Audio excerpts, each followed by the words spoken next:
Karibu Mount Kenya, the land of so much abundance, glimmers. Yes, these are my childhood glimmers. As much as it was a space that I got my first trauma in my life, it also happens to be a very fertile and rich land. So, harmony. We find harmony. We get so much strength from what we've been through. So this is me taking you through my childhood glimmers. I learned how to pick tea leaves when I was very young. I know you don't know how to do that, so I'm going to teach you how you do that. You grab two leaves and a bud. That's the enemy. The enemy can lie sometimes, but it's two leaves and a bud. Let me show you how we do that. So you grab the stem, and there goes the two leaves and the bud. How cool is that? Then you get to learn to use both hands. So you do it like this. See, I'm a champ. You ready to hire me? I can pick your tea leaves any day, any time. And that's just not it. Over and beyond tea leaves, we're surrounded by coffee. There's so much coffee here. And macadamia trees. I just love nature so much. And provision. The soil gives us so much provision. Welcome to Abundance. Happy Humans Foundation is always a space of gratitude and abundance. Let it overflow everywhere in all your cups. Woohoo! Hello from the sunny side. Tiny, tiny Sophia, little girl, is so happy today. We are celebrating her childhood. And the best way to do that is back to her ancestral roots, right where she was when she was 4 years old, and revisiting her memories with a person very close to the family that I got to stay with back then. Welcome to Happy Humans Foundation.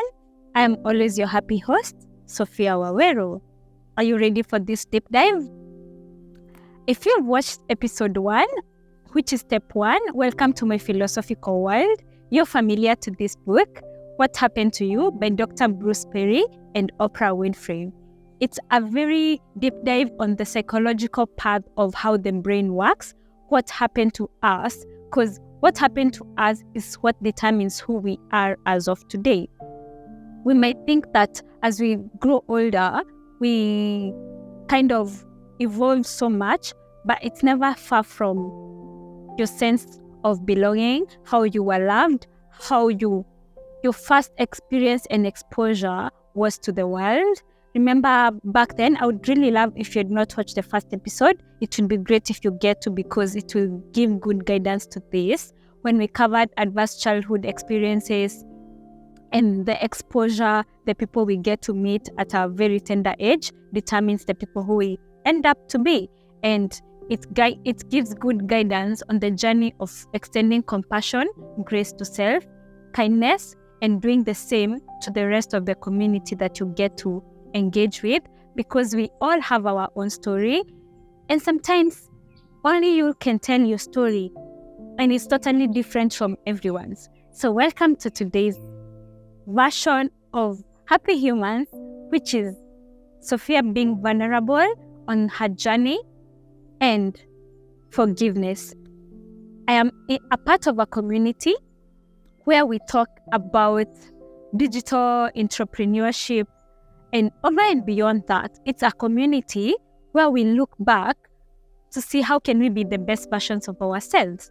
And one question that we get to ask is, who has my peace? Who has my peace? Who has your peace? If you think about that, it gets you to think, why you're not waking up to be the best version of yourself, like to deep dive into who you are, what is holding you back. And for the longest time, my grandmother has held my peace. And this has been a journey of healing and letting go. I knew that since I was a child, and now I started being intentional on the healing journey. I've always wondered, how do I go about it? And the good thing about reading books, and especially this book by What Happened to You by Oprah and Dr. Bruce, is they get into the nitty-gritty of the power of the brain, how trauma happens, and there is an opportunity for each and every one of us to heal. So I remember when I read it back then, I covered a part where it said, when you find the reading too challenging, stop. Put the book down for an hour or a week. It will still be there when you feel able to return to it. And when you're ready to continue exploring why what happened to you shapes how you think, feel, and act, welcome. You just may discover a path forward. My aha moment happened when I was at page 162. Literally, I have not touched this book for maybe a year or so, but I vividly remember at what point did I read something that got me, and I had to put the book down. As Oprah and Bruce had given us a warning, as you're reading it, there will come a point where you'll be like, yeah, I need to take a breather to just take it all in. So mine happened on this specific page, and I think I can cover it now that we are already here. So Oprah says, but these examples, like Danny, are so uncommon. 6 years is such a long time. What happens if it's only 1 year? What if it's only when one specific babysitter comes over? What if you ground a teenager and they basically have to stay in their room for a month? Is that neglect? Dr. Perry responds by saying grounding a teenager is not neglect because key systems in the brain have already developed. I'm not advocating that you send a 15-year-old to their room for a month, but it isn't the same as a month of deprivation in early childhood. But the issues you raise are important ones. And just as with trauma, several essential questions can help us assess whether a situation is neglectful, and if so, how great its impact will be. When during development did the neglect take place? What was the pattern? How severe or depriving was the neglect? How long did it last? And since absolute total neglect is rare, what buffering factors were present when the neglect occurred? The most common form of neglect is fragmented, patternless caregiving. Some days when the infant cries, adults come to feed and nurture them. Other days, no one comes. Still other days, someone comes and yells at, shakes, or hurts them. This is confusing, chaotic, worldly, is very dysregulating. The infant gets insufficient structure to send a clear, organized set of signals to the developing systems in the brain. The infant's world is unpredictable, and the result is a chaotic neglect. Key systems develop in a fragmented, disorganized way, leading to functional problems. Another kind of neglect, splinter neglect, occurs when many aspects of development are normal and some key systems receive appropriately timed experiences, but one or more does not, leading to the absence of a critical aspect of healthy development. So the main part I would love for us to reflect on what I have read as part of this is still other days, someone comes and yells at, shakes, or hurts them. So my story from my own experience as being a child is I grew up with my mom and dad. They gave birth to me and there was so much love and sense of belonging. And when we revisit step one, where I was talking about our childhood and our parents gave us the best they knew how, right? And given we come in a world where provision has to be there, and it's been a step of measuring success from the industrial generation information to now the quality generation. What matters most is that sense of providence that is in food, shelter, clothing, education. That is the main factor. So as long as those factors are provided to any child, that child is considered to be stable. Over and beyond that, sense of love and belonging, they are key factors. They are very, very important for a child to have a calm nervous system or a regulated nervous system, which is very critical for everyone as you're growing up. And that is what this book is all about. And we can all attain that. So as we are growing up, we happen to lose that along the way. So for my journey, how I remember that, my parents had to work. And so they did bring me here at the best part of the country, Mount Kenya, Kirinyaga. These are my ancestral roots, and I'm so happy to be doing this here. The young Sophia, the baby Sophia, has been rejoicing. It's actually taken us, I think, an hour to start this shoot because I was just elated and so in the moment into settling and getting to do it, which is lovely. At least that tells a lot about the journey of healing. So with my grandmother, I remember sitting on such a form. It was on the other side, and I always wanted my mother. I always remember asking everyone for my mother. That's the best way I remember the journey. So I would keep asking for my mom. I want my mom because that is what I knew as safety. That is what I knew as a sense of belonging. That is what I knew as love. She's the first person who loved me in this world. And that is what, as a child, I knew as my safe space. So there's nothing else that I needed at the moment. I just needed my mom. And so it was a very hard time for me to adjust in this new environment. It was shocking for my whole system because I have a way I'm used to being with my parents and everyone that loves me. And so this is a new environment. And being with my grandmother, for her level of safety knew she needs to provide me with food, shelter, and clothing. And she did that abundantly. Today we are actually having a meal together of mixed rice and beans. We will definitely share that with you. I hope you can get to eat via Vusasa as you're watching this. So it's what the best memories I remember is of her making that meal for everyone.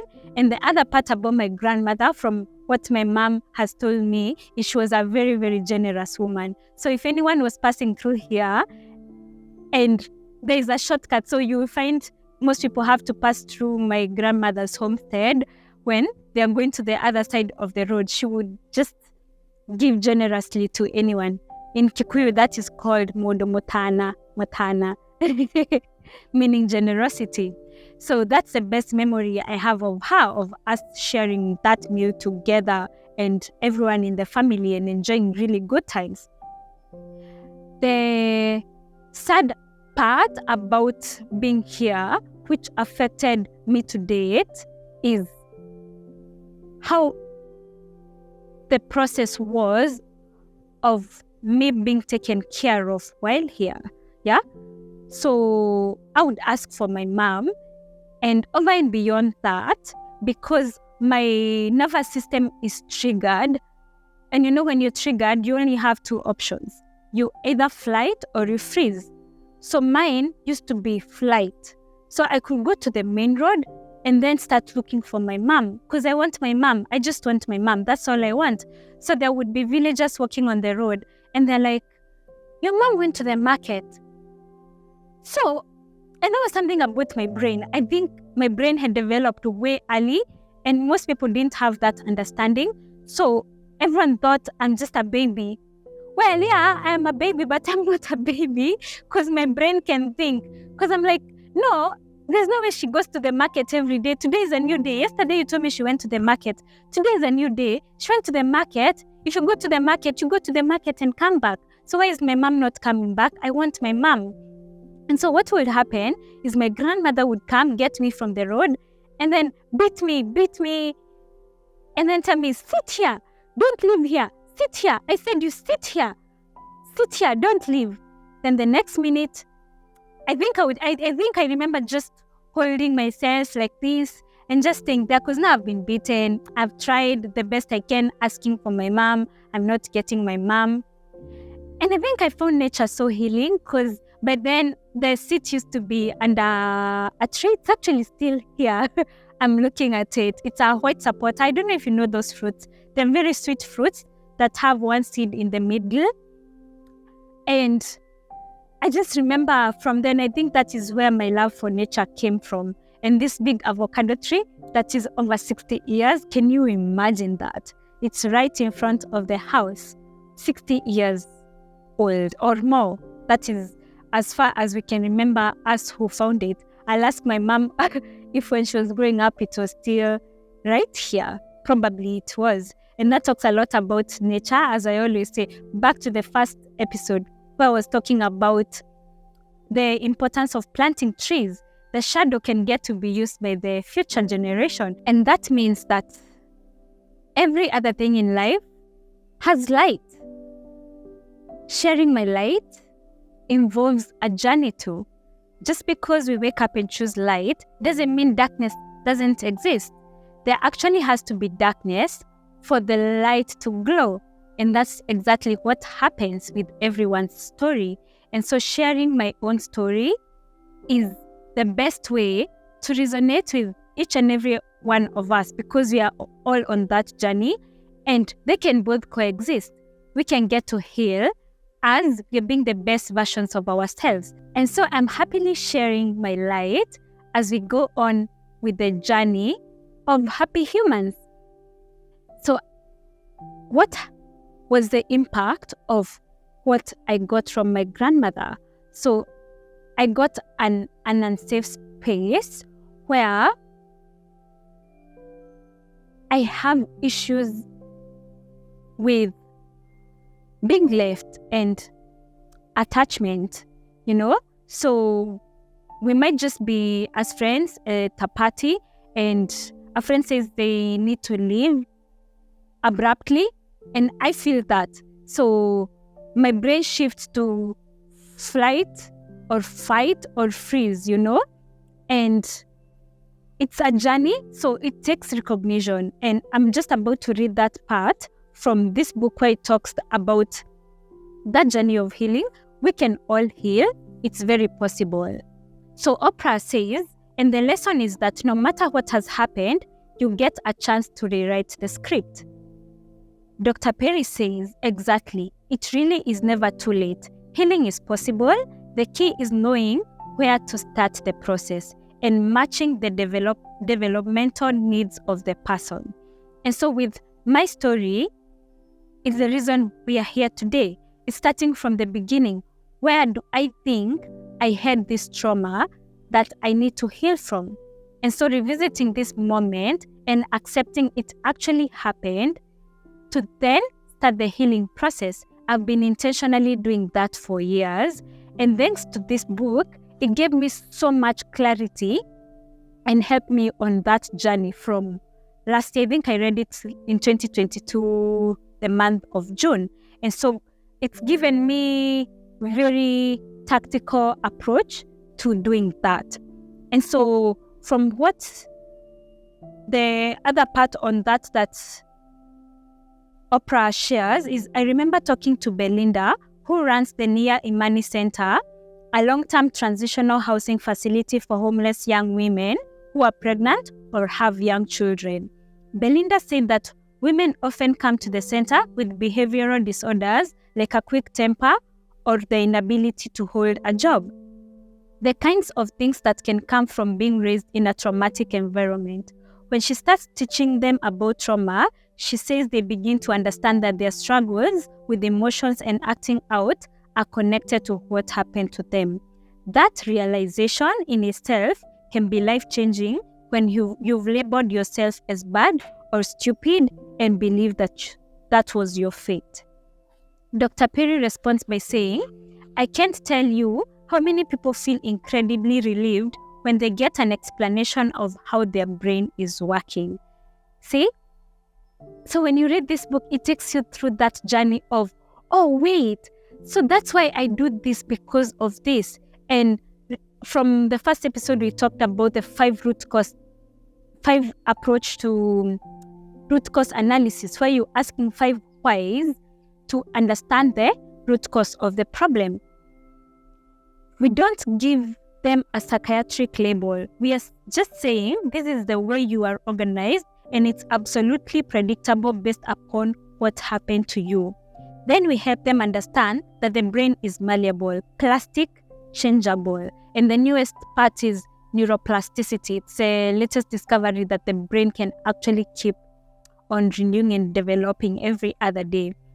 And together we come up with a plan that will help change some of the systems that appear to be causing them problems. Oprah responds by saying, it's the recognition that what I have been through has caused me to have this kind of feelings. And I'm not the only one. And it makes sense.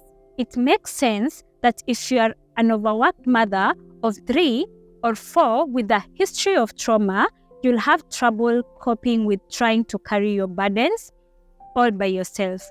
Your health is being compromised in ways you don't even recognize. There's a part of this book that says it takes a village to raise a child. So when you think about life lately, and there's so many single moms, and we salute you, my God. It's not easy to go to work every day. The child is relying on you. You still have a boss. They are setting so many high expectations on you. The teacher is there. They are waiting for you to go through the new system of school, the CBC, where there's so much parental involvement that needs to happen. And you're still that friend, dear friend to someone. You still need to show up for them. So combining all that, and it's one person handling all that, you feel the impact of it, and it can be quite stressing. And that's why it's very important, if possible, to seek for help. And I will add a shot here that I had done on the importance of society, of a child getting that moral support from everyone. It takes a village to raise a child. Good understanding of what it entails to have a community brings us together, and especially what children get to be involved in as they get to grow up. We are changing so much in this era of technology, and sometimes we lose the much positive impact that a community supports us in. And at the same time, we are living in a very capitalist world that was initially not designed for human existence, which means a lot of parents and primary caregivers have to spend a lot of time far away from their children, which impacts on them. And we need to be very intentional on how our kids are spending their time on the technology space. It's very important that there is that key guidance to ensure that they have the feel of the community by playing with other kids, spending time with relatives, getting to express themselves, because that is how they get to gain that confidence, a sense of belonging from a very tender age. And the part that right now we're in a technological era where there's so much focus on the digital devices. So sometimes we leave our children with their phones and assume they're good to go, they're entertained. But there is so much sense of love and belonging that is very critical, and the sense of community for them to start maybe going to social events with other kids. And it's so lovely and good to see that happens in Karura. Very young children. Karura is a forest in our own Nairobi city where you can go there for walks, runs, cycling. There's so much to it. So kids from 1 year to 4 years, literally, they go to the forest to play. So they are left with probably their primary caregivers or their nannies who get to be with them and provide food when they need it. But that environment, bonding with other kids playing together, it totally changes the narrative. It makes sense that if you're an overworked mother of 3 or 4 with a history of trauma, you'll have trouble coping while trying to carry your burdens all by yourself. And then to realize that the reason you feel so overwhelmed is that you haven't found a good way to regulate yourself. This is why giving back to yourself is so important. If you aren't regulated yourself, how can you parent or work effectively? Yeah, just what we covered. So it's very important to give back to yourself. And this is where self-care and self-renewal comes in handy. I've covered this on the body, mind, heart, and soul. You need to renew them on a day-to-day basis. And how you do that, the body is the physical aspect. And how you renew this is by making sure you're eating a balanced diet. 2, making sure you're working out every day or consistently. Then the other part is the mind. The mind is the mental aspect. What we are doing right now, as always, reading. We are renewing our mental aspect. If you're listening to this podcast right this moment, there you go. You're currently renewing your mental part, which is super, super important. The other part is heart. The heart is where we have connections and relationships with the people we love. The other part is the soul. The soul is how do you get to have that moment by yourself. It's a spiritual aspect of it. So one way you can do it is by meditating, journaling, where you get to express your feelings and emotions. It's a totally safe space. Praying, that's the way we get to renew our system every day.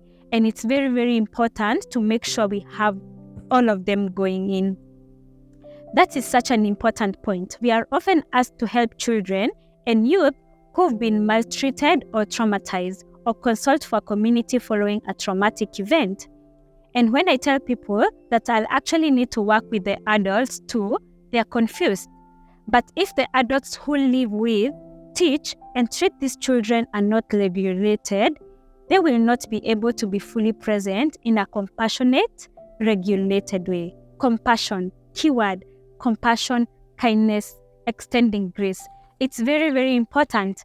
And these are things I wish we learned when we were in school. And that is the goal of Happy Humans Foundation, is to establish that level of connection and intuition from a very young age, such that when children are meeting with other children, they learn about extending grace, kindness, and compassion, not later revisiting their life because they have been in moments of survival where you're literally working to fit in and you lose yourself because 1, you're not working on the renewal of self, and 2, you can't feel from an empty cup. You can be there for other people. I like how the plants are falling just from the avocado tree. It's renewing in itself in this moment by just being in nature. It is those fully present moments that are regulating, rewarding, and healing for the children. Fully present moments. If we help the children but don't meet the needs of the adults, our work will have little impact. This is one of the most important principles of any trauma-informed approach. You have to help the frontline adults who will be working with the children and youth. So you can imagine there's a teacher in class who is teaching 50 pupils. But this teacher actually have their own traumas. They have never had a moment to address their own traumas. What do you think will happen to the 50 children who are in the same class? They will, energy never lies, and you can only give as much. You can only give to an extent to your capacity. So we meet people at our capacity, and that is why it's very important to be in an expansive state. And how we do that, again, is by starting the journey, starting the process. And it's very important for all of us to get to do that. This shift in focus is challenging for some of our systems. In the child mental health system, for example, the patient is the child.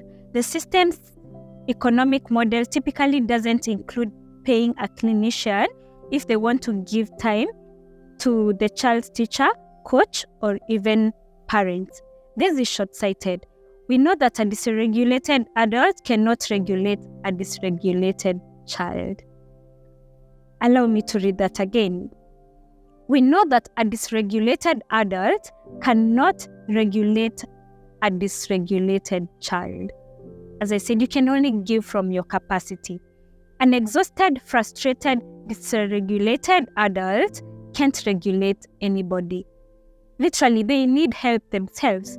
So, as you point out, if you don't give back to yourself, you simply will not be effective as a teacher, a leader, a supervisor, a parent, a coach, anything. Self-care is huge. Unfortunately, many people feel some guilt about taking care of themselves. They view self-care as selfish. It is not selfish. It is essential. Remember, the major tool you have in helping others change, whether you're a parent, teacher, coach, therapist, or friend, is you. Relationships are the currency of change. I will say that part again. The major tool you have in helping others change is you. You, the numero uno factor. It can only start with you, and we get to give the world the best versions of ourselves. And that is what I do myself. I wouldn't be in the Happy Humans Foundation space where I'm sharing light with the world if I am not self-nourishing, if I am not creating time to fill my cup every other single day. On your morning, elevate your life. The first 1 hour of your day belongs to you, where you get to renew your body, mind, heart, and soul. By doing what? 1, working out. 2, journaling. 3, reading. And voila, you're ready to face the world. But before that, if I don't keep doing that to myself, how will I come here and share a quote with everyone to impact their lives if myself, I didn't get a chance to read it and live to it? Oprah says, we have to take care of ourselves so we can bring our best selves. This is especially important considering that so many of us are walking around with trauma or adversity in our own past. I wouldn't be who I am without my trauma. So I own it. I claim it. I own my trauma.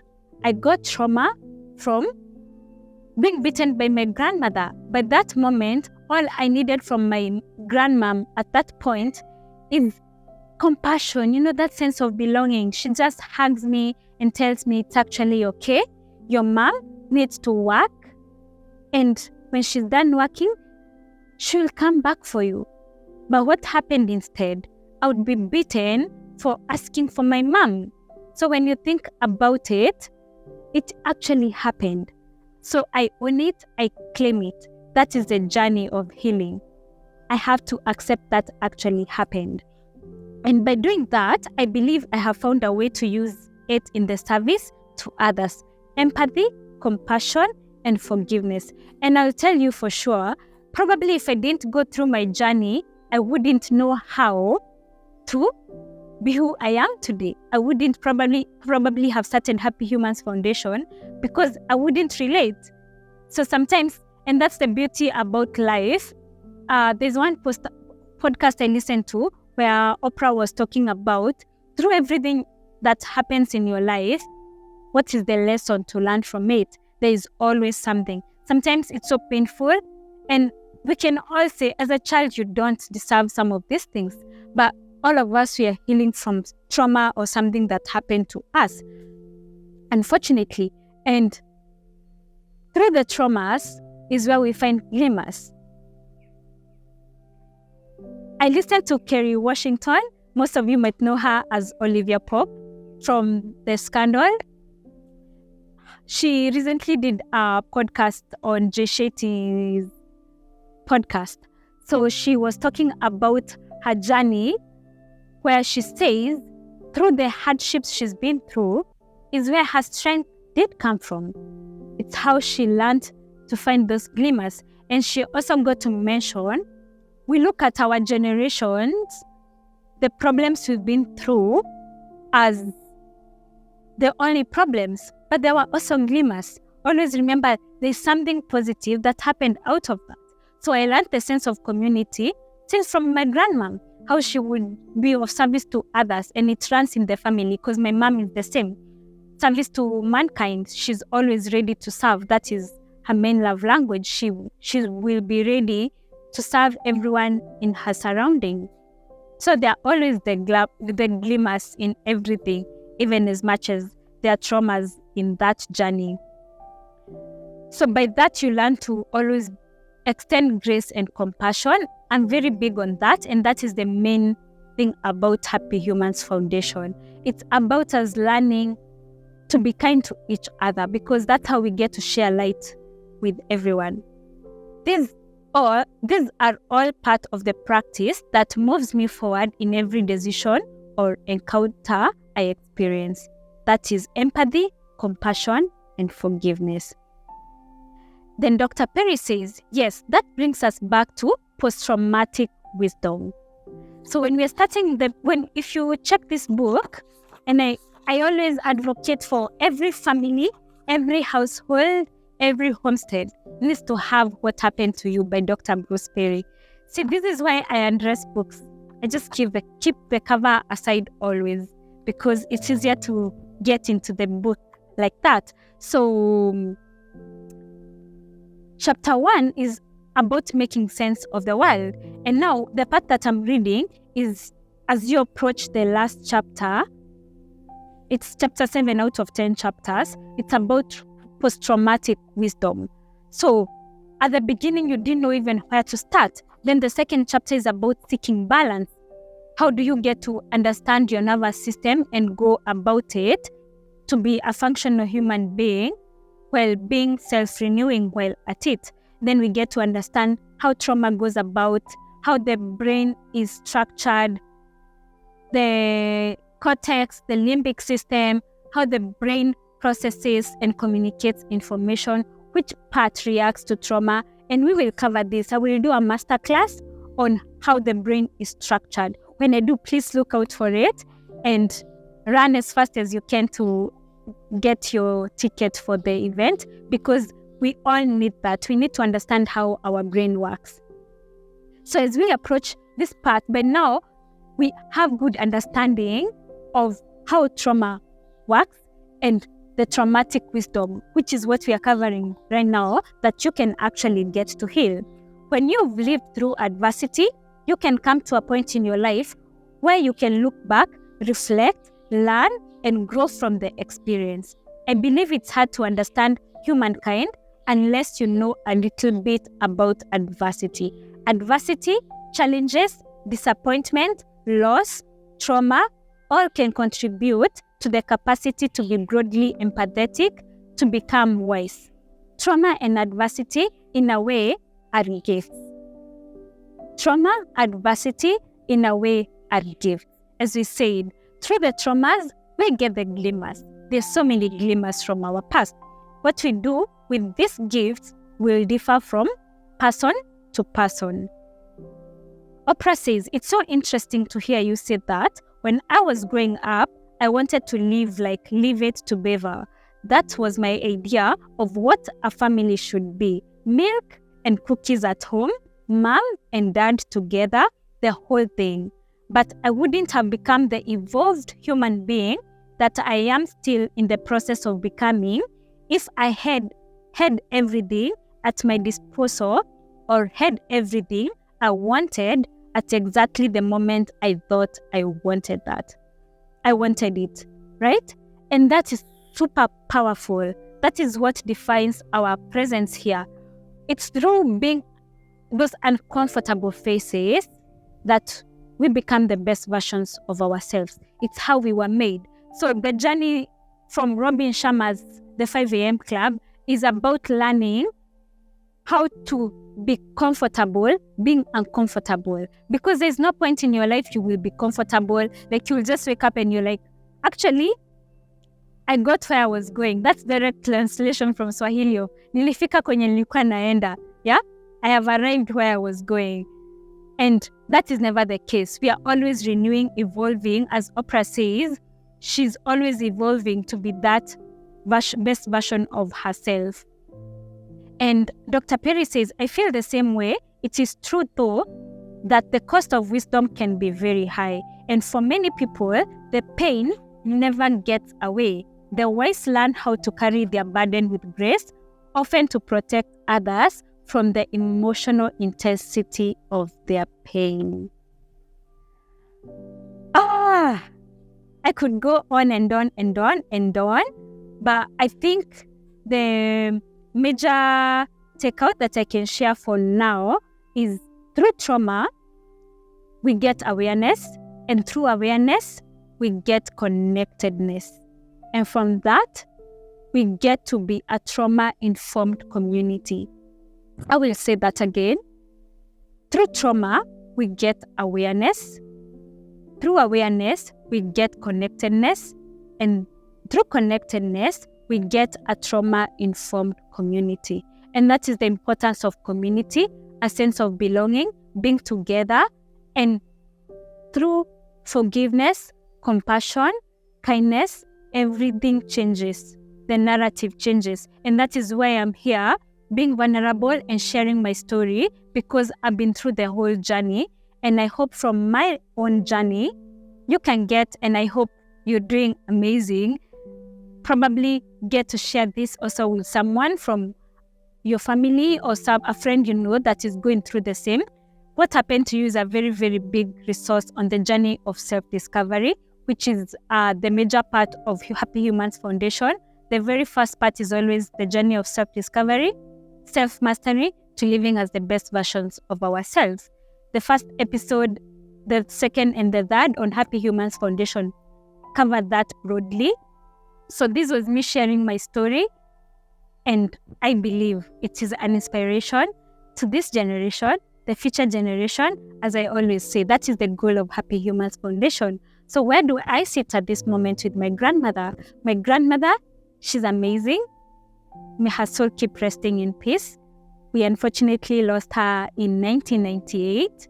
By then, I was 5 years old. And so sadly, as a child, you just never know